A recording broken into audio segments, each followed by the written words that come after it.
warahmatullahi wabarakatuh. Anak-anak, kita bertemu lagi dalam mata pelajaran Bahasa Indonesia. Kali ini kita akan membahas tentang pantun yang ada di LKS kalian tema 4 subtema 1 ya. Sudah siap untuk menyimaknya ya? Nah, Ibu tanya dulu, siapa yang pernah mengenal tentang pantun? Ya, pasti sebagian dari kalian pernah mengenal pantun ya. Pantun adalah salah satu jenis puisi lama yang berasal dari Melayu.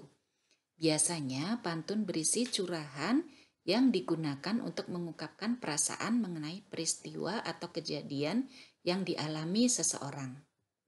Nah, ciri-ciri pantun yang pertama adalah satu bait terdiri dari 4 baris. Satu baris terdiri dari 8 sampai 12 suku kata. Baris pertama dan kedua merupakan sampiran. Baris ketiga dan keempat merupakan isi, dan yang kelima umumnya bersajak AB-AB. Nah, sekarang Ibu bertanya kepada kalian, ada yang pernah dengar tentang syair?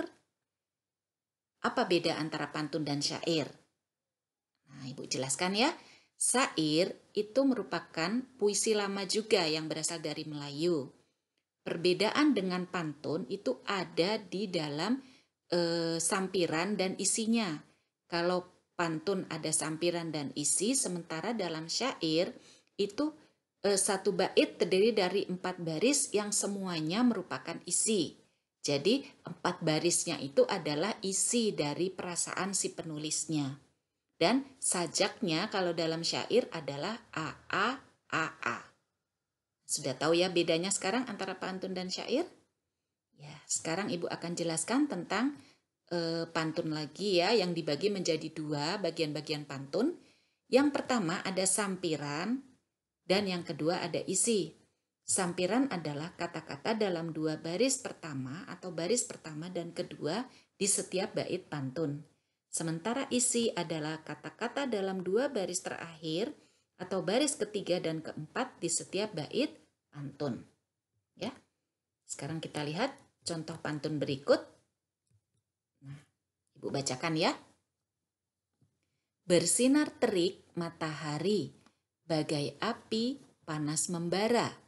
Berolahraga setiap hari, badan sehat, hati gembira. Lihat ini, dalam satu bait, ini namanya bait, itu terdiri dari 4 baris. 1, 2, 3, 4. Ya, di mana baris pertama dan kedua merupakan sampiran. Di pantun ini adalah bersinar terik matahari bagai api panas membara. Ini merupakan sampiran. Sementara isinya adalah berolahraga setiap hari, badan sehat, hati gembira.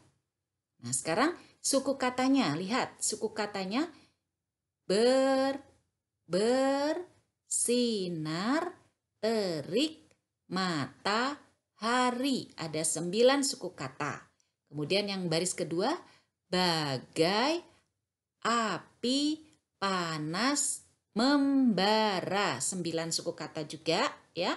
Kemudian yang ketiga, berolahraga setiap hari. Ada berapa? 10 ya, 10 suku kata. Kemudian yang keempat, badan sehat, hati gembira. Ada berapa? 10 juga ya, 10 suku kata isinya. Nah, inilah contoh dari pantun berikut dengan ciri-cirinya. Semua memenuhi ciri-cirinya ya. Sekarang kita lihat dari rima. Rimanya, baris pertama ini berima sama dengan baris yang ketiga, yaitu ri dan ri ya. Kemudian baris kedua itu rimanya sama dengan baris keempat, yaitu ra, ra ya. Sekarang kita lihat pantun yang berikutnya. Makan durian 1/3, dibagi rata sedikit-sedikit. Jika kita rajin olahraga, kita tidak terserang penyakit. Nah, inilah contoh pantun yang bisa kalian lihat ya. Sekarang kita lihat berdasarkan jenisnya pantun bisa dibedakan menjadi 2. Yang pertama jenis pantun berdasarkan usia dan yang kedua jenis pantun berdasarkan isi. Jenis pantun berdasarkan usia dibedakan menjadi pantun kanak-kanak, pantun muda, dan pantun tua. Pantun kanak-kanak adalah pantun yang menggambarkan perasaan yang dialami oleh anak-anak. Isinya bisa bersifat sukacita ataupun duka cita. Kemudian yang kedua adalah pantun muda.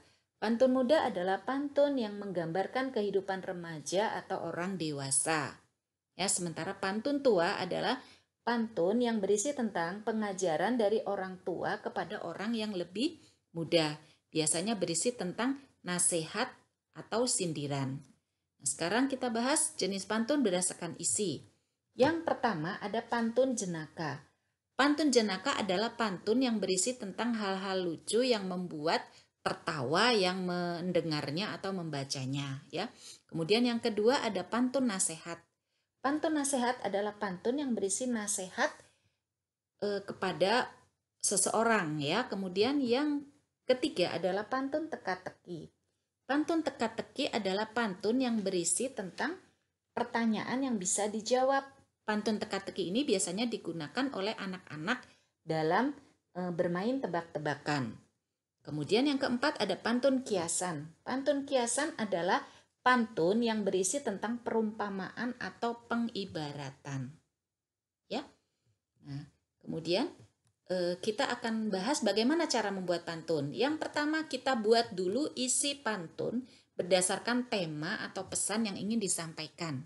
Di sini Ibu contohkan, rajin-rajinlah menabung supaya tenang di hari tua. Ini adalah isinya. Sekarang kita lihat yang kedua. Yang langkah kedua adalah menentukan rimanya. Rimanya kalian lihat dari bagian isi di atas adalah ung dan uwa.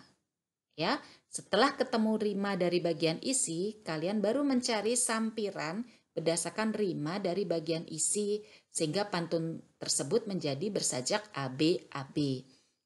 Kita lihat ada bau di dalam karung, rupanya durian terbelah dua. Nah, itu adalah contoh sampirannya. Sekarang lengkapnya adalah ada bau di dalam karung, rupanya durian terbelah dua. Rajin-rajinlah menabung supaya tenang di hari tua. Nah, sekarang terakhir kita tentukan makna dari pantun. Menentukan makna pantun bisa kita pahami dari setiap kata yang menyusun baris ketiga dan keempat pada pantun. Sini kita contohkan adalah menanam bunga bersama bunda, tanam di pot sore hari. Bekerja sama dengan sesama, hidup rukun, hati damai. Nah, makna pantunnya adalah pentingnya kerjasama dalam kehidupan bermasyarakat, di mana akan membuat kehidupan di masyarakat menjadi rukun sehingga hati kita damai. Nah, demikianlah penjelasan Ibu tentang pantun. Semoga kalian bisa memahaminya. Untuk menambah wawasan, kalian bisa membaca LKS di halaman 12 dan 13 serta halaman 29 dan 30. Di sana kalian bisa lebih banyak lagi mengetahui tentang contoh-contoh pantun, ya. Ibu harap kalian mau membacanya. Semoga bermanfaat. Ibu akhiri. Wassalamualaikum warahmatullahi wabarakatuh.